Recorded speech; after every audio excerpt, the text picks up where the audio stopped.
আসসালামু আলাইকুম বন্ধুরা, আজকে আবার চলে এসেছি। তোমাদের আজকে দেখাবো সহজ পদ্ধতিতে আলু পোস্ত কিভাবে করে। চলো দেখো।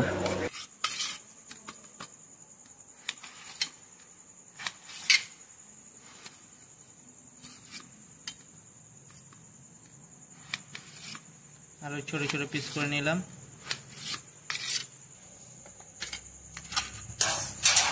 পিস পিস করে আলুগুলো এবার জলে ধুয়ে নেব।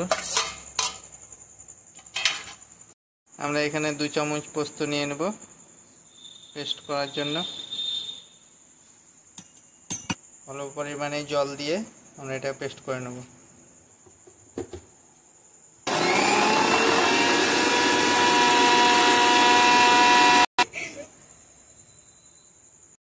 নেব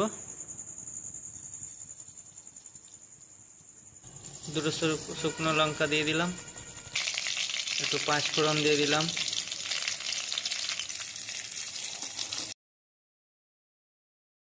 আলুটা দিয়ে দিলাম। এবার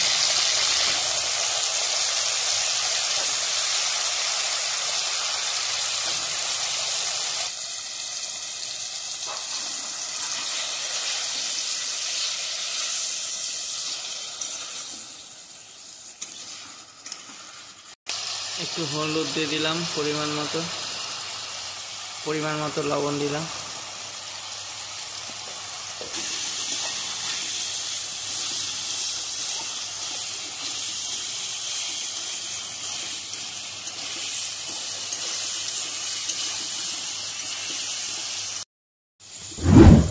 অল্প পরিমাণে জল দিয়ে সেদ্ধ করতে দেব, ঢেকে রেখে দেবো জল দিয়ে।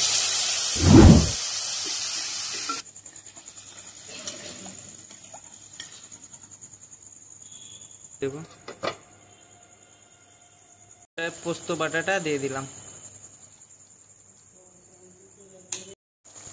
আমাদের আলু পোস্ত রান্না হয়ে গেছে, দেখেন কত সুন্দর কালার এসছে। এবার আমরা নামিয়ে রেখে দেব।